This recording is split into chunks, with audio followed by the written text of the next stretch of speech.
bëgg naa nga ñëwal ma ci bu baax a baax parce que waa ji moom li muy ñaxtu ak li muy dénoncé ak révélation yi mu def Pape doy na waar. ah Omar. ambassade boobu bokk na ci ambassade ya nga xam ne sénégalais de l'extérieur yi dañuy yàgg décrier son mode de fonctionnement. Gabon. mooy maanaam bu ñu joteeg sax ay gabonais ambassade bi duñ ci nangu sax yéey yàbbi duñ leen jàppale d'abord am na sax nu muy demee sax dañuy faral gabonais bi yow sénégalais bi ñu dugal la ci biir te loolu am nañ ci firnde yu leer a leer parce que mos nañ fi def bii benn émission balance où benn homme d'affaires bu tudd Cheikh Thiam amoon foofu benn problème waaye ba mu ñëwee ci ambassade ba problème ba nu muy réglé kenn jàppalewu ko kenn jàppalewu ko au contraire sax dañ ko doon jéem a xeex léegi Cheikh Thiam boobu sax Cheikh Thiam boobu dinaa ci ñëw parce que ces temps-ci cet homme d'affaires fait l'objet encore de persécution au niveau du Gabon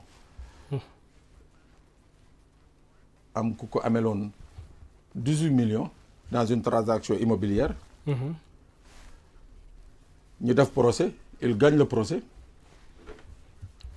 mais comme on est au Gabon waa ji ne du ko fay le gars décide de ne pas payer le Gabonais là daal di ne moom il va pas payer parce que le gars c'est un étranger na dem fu ko neex Gabonais boobu mu ngi tugg Ndong Samieri gis leen dem il est allé voir un juge au Gabon alors que le procès Cheikhou Thiam le Sénégalais avait gagné le Ndong là va voir un juge au Gabon qui fait un autre jugement qui écrit un autre jugement pour le condamner on n'a malheureusement pas le temps sinon ma génne woon la lettre d'excuse bi nga xam ne Ndong Samieri gis leen mii moo ko bind adressé ko au tribunal gannaaw bi ko Cheikhou Thiam porté plainte fële ca France entendre ko police française entendre ko parce que le gars il est issu d'une bonne famille au Gabon mais France nañ ko mujjee porté plainte et cette plainte là bi nga xam ne il était sous le coup d'une arrestation sous le coup d'une menace d'arrestation en France dafa mujjee bind une lettre d'excuse adressée ko au tribunal au président du tribunal au Gabon pour ne ko tout ce que je disais contre Cheikhou Thiam c'était des contre-vérités effectivement je lui devais sur les 360 millions je lui devais 18 millions il a tout à fait raison je regrette et tout je lui devais pas 14 millions mais je lui devais 18 millions donc xam naa ne avec peut-être le temps on reviendra sur cette affaire mais pour dire encore une fois nos ambassades là nos ambassadeurs nos consuls à l'étranger Omar il faut que ñu xam ni que quand ils vont à l'étranger c'est pas pour leurs beaux yeux et leurs beaux yeux de leur princesse ou leur enfant Sénégalais lañu c'est pour les Sénégalais il faut qu'ils prennent en compte les préoccupations des Sénégalais fii ambassadeur u dëkk yi fi nekk laal fi benn citoyen dootoo ko defati ba bés booy dee soo leen di convoquer police sax ambassadeur bi mooy ñëw taxaw mais ñooñu xanaa ñoom dañoo gën ñun mais fii moom c'est du n'importe quoi surtout nag au Gabon en Afrique centrale nos ambassadeurs c'est vraiment du grand n'importe quoi c'est-à-dire ils s'en occupent même pas seen problème ak les Sénégalais de l'extérieur c'est même pas leur problème oui en tout cas jafe-jafe yi ñuy dund bëri na parce que jamono yee passé ñu ngi ko doon gis fële ca Turquie li nga xam ne mooy Sénégalais yi des fois ñu leen di torturer mais Gabon ak Congo man voilà am na quelques connaissances yu ma fa xam mais ñi fa nekk Sénégalais yi dañoo sonn des fois dañ lay fekk sa boutique ngay jaay ñu ñëw jël say bagages wala jël sa xaalis dem Gabon boobu rek li nga xam ne mooy titre de séjour bi nga xam ne soo ko fayul dañ lay refoulé ñoom duñ ci négocier côté boobu peut-être politique bu nga xam ne teg nañ ko pour doxal li nga xam ne mooy seen réew mais ñun tamit Sénégal war nañ am genre politique yooyu gën a dooleel li nga xam ne mooy suñ déemu réew parce que jàpp naa ne suñ diplomatie toll na foofu. tout à fait mais Omar pour résumer boo gisee ñu dugg ci affaire Cheikhou Thiam bi. c'était pour venir xam nga Cheikhou Thiam c'est un citoyen à part.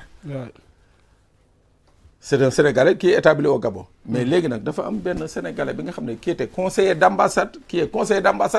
di liggéey ci ambassade bi. moom moo andi beneen coow moom moo porté plainte contre l'ambassadeur du Sénégal au Gabon. Mame Omar Thiaw porté plainte contre Khar Diouf, secrétaire général du ministère des Affaires étrangères. Porté plainte contre Ndeye Fatou Lo, DAGE du ministère des Affaires étrangères. Porté plainte nag yi mu porté plainte. ak Pape Abdoulaye Seck aussi. ak Pape Abdoulaye Seck. porté plainte boobu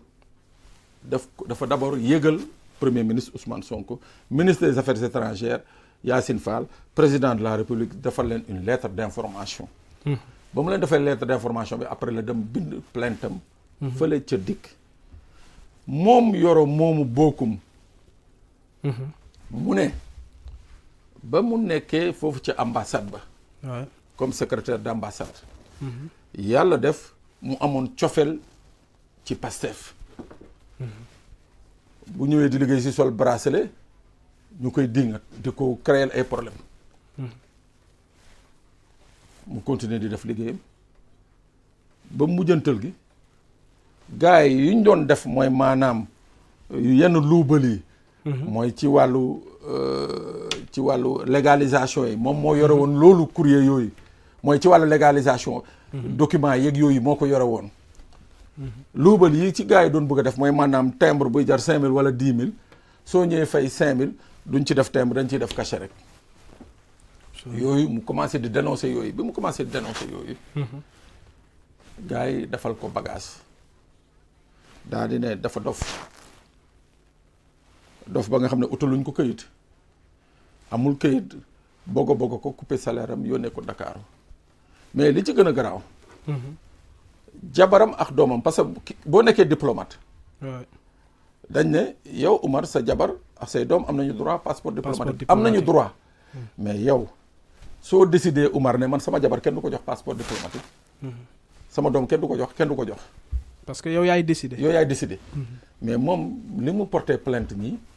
ñii dañuy jël njabootam jabaram ak consort dafa leen ay passeport diplomatique yóbbu leen France à son insu donc loolu la porté plainte ñii waa léegi nag imaginez citoyen sénégalais émigré ndëgam moom moo mun a am ay problème mais léegi ñu ne la non un responsable bu nekk ci biir ambassade moom moo am problème bañ koy maltraité noonu di ko bogo di ko delloo si bindal ko lettre pour ne ko dafa war a rejoindre Dakar alors que son mandat parce que bu ñu la affecté dans les ambassades la durée légale c'est 5 ans moom dafa fa 5 ans ñu delloo si ko te cas yooyu bëri na dans les ambassades soo demee fële ca Brazzaville am na ci un certain Diallo bi nga xam ne dafagul 5 ans fu mu nee ni mu ngi ci ambassade bi dañu couper salaire am fayekul le gars yi dañ ko ne nañu bisi par la force parce que yaay dañu am seen benn yaama neex bu ñu bëgg a yóbbu foofu donc cas yooyu dafa bëri ci biir ambassade yi dafa bëri ci biir ministère des Affaires étrangères moo tax waa ji porté plainte dik te plainte bi Omar am na ci li nga xam ne peut-être le secret de l'enquête mënaguñ ci xuus mais wax fa dëgg yàlla dans certaines ambassades président a commencé à nettoyer mais il doit aller beaucoup plus profondément parce que ce qui se passe dans les ambassades là n'honore pas le Sénégal. D'autant plus que liñ ci dégg ci ay millions aussi parce que corruption am na plus de 40 millions yu nga xam ne ñu ngi koy tudd ci plainte bi. waaw mais aussi dafa retourner voilà mel ni lu def benn clan ak soxnam pour contrer ki nga xam ne mooy jëkkër ji loolu tamit mu nekk lu nga xam ne lu ñaaw la. léegi 40 millions yooyu dañ ko doon ger. waay bi Pastef gagné. gars yi woo ko ci ruq ne ko léegi dañ lay jox 40 millions nga noppi après nga delluwaat sa poste mu ne leen du ma ko def. waaw.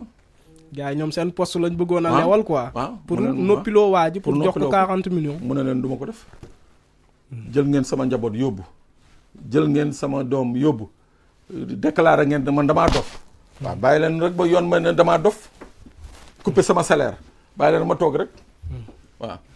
loolu nag mooy li nga xam ne Omar. moo yàgg dans nos administrations là. c'est-à-dire foo xalaat ni que rek ñii ñoo ci xaw a tane foofu la gën a yéesee. parce que les gens ne touchent jamais ça xam nga dafa am fi nga xam ne ay services yi nga xam ne dañuy xalaat ni que c'est tellement prestigieux jarul boo ko tuddee li mais foofu la gën a bonee c'est-à-dire les pratiques les plus mafieuses foofu la am. foofu la am c'est là-bas où se font les plus sales coups dans notre administration. soo ñëwee tudd employés yi nekk ci mairie bi wala policiers yi nekk ci mbedd bi effectivement qui sont pas irréprochables de reproche mais les plus dangereux Omar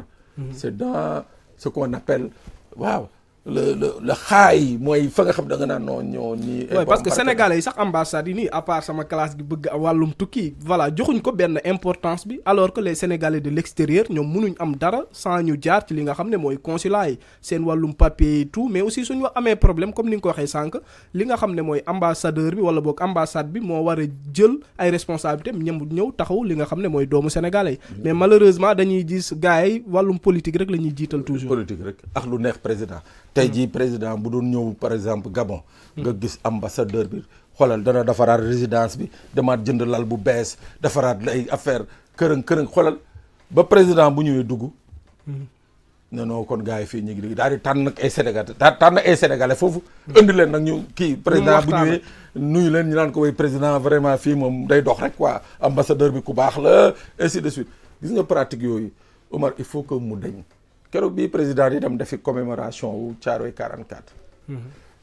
jour boobu dama romb yoonu poste Thiaroye yi Omar xoolal tali bi dañ ko nettoyer ba mu set wecc bale ko ba mu nice doo xoolal Omar waxuma la waxuma la oto pono doo ko fa gis mais quelques jours après ba ma fa jaaraatee mais affaire bi mel ni sabar bu tas donc ça veut dire que ñoom président mooy li ma la wax rek suñ bëggee mu baax dina baax mooy ñii nga xam ne ñoo nekk ci suuf ñi naan ñooñ ñooy yore état bi ñooñ ñooy les grands commis de l'état ñooñ ñooy les vrais dóorkat ñooñu buy président di génn wala premier ministre di génn fa mu war a jaar premier ministre yi ba muy dem Ziguinchor di voté ji ko ñoom tali yooyu xoolal dañu commencé di ko defar di raax dëbb daax tali bi ba fa premier ministre jógee nañu bàyyi liggéey bi teg ko de côté fàtte nañu te tali bi ay kàmb la yi nga xam ne mun nañ fa suul éléphant donc yooyu la autorités yi war a bàyyi xel ni que seen délégué ñi ñu délégué jox leen yenn pouvoir yi dañ leen di nax il les trompe la ñu bëgg a gis nañ leen di wan imaginez le président dem Thiaroye ñu nettoyé tali bi ëpp président bu fa rombee danaan fii set na baax na sama dëkk bi waaw yow gisoo ko woon foofu noonu rond-point bi yooyu Thiaroye laa dëkk dañ ko nettoyé ba mu set wee ci nice tout beau xam naa li ci desoon rek mooy amuñu woon temps moo doon teg fa ay pot de fleur président bu rombee ne voilà yo fii préfet bi maire bi di travail liggéeyu ñu dara président dañ ko def rek pour yow nga jàll ba nga jàllee boo fa jaaroon tey par surprise da nga gis la fa nekkoon moo fa nekk en fait ce sont ces pratiques là qu'il faut vraiment dénoncer dans ce pays là ñun sénégalais ni président nekkee le premier des sénégalais am fi cër am fi yelef am fi ak noonu nañ fi amee yelef am fi on a droit à un bon cadre de vie mais ces gens ne nous respectent pas Omar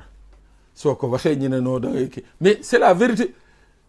yooyu nag nañuy naxee président yi ministres yi et consorts buñ ne président autorité mu ngi ñëw béréb sàngam loolu la wolof di wax buur aayul dag yaa ay nga gis ñu dem fatt yëpp defar nice taxaw ba pare dem dajale la ay nit ñi nga xam ne ñoom ñëpp dañ naan leen non bu Omar ñëwee rek bu waxee rek ne ko gongo bu Omar ñëwee rek comme nuyu ne ko mais alors kii non président ñun on a rien à dire macha allah tout bañ rien ne bañ président. li ngay wax de xam nga lu may fàttalil ci wàllum troisième mandat bi Macky Sall bi muy doxantu ci VDN. gars yi ñëw di ko nuyu quoi naan ko troisième mandat bi sénégalais yi naan ko fii. alors que c'est monté da ngay xam ne lii PS buñ teg la quoi. c'est comme ça que ça se passe donc yooyu noonu la amee ci ambassades yi noonu la amee dans les hautes administrations noonu la amee ci suuf dégg nga moo tax président premier ministre war nañu def de temps en temps yeewu 3 heures du matin jël seen oto bu ndaw ànd ak seen benn dispositif bu léger dugg ci dëkk bi xool ce que les Sénégalais vivent. non président moom xam na moom. parce que waa ji moom bi muy dem Njaga Ñaaw sax xam naa ne tali Njaga Ñaaw bi baaxul. waaw baaxul mais déedéet mais xam nga il faut que ngay génn parce que xam nga régulièrement xam nga lu ci garaaw Omar. chaque jour gars yi dañ lay defal fiche de renseignement ne la non président sénégalais yi kontaan nañu ils sont très contents oui président nangam c'est-à-dire yooyu lañ lay def. bu dee nag da nga nekk benn njiit bi nga xam ne yow ci këyit rek këyit lu ñu bind ci këyit doy na la. mooy maanaam je me fie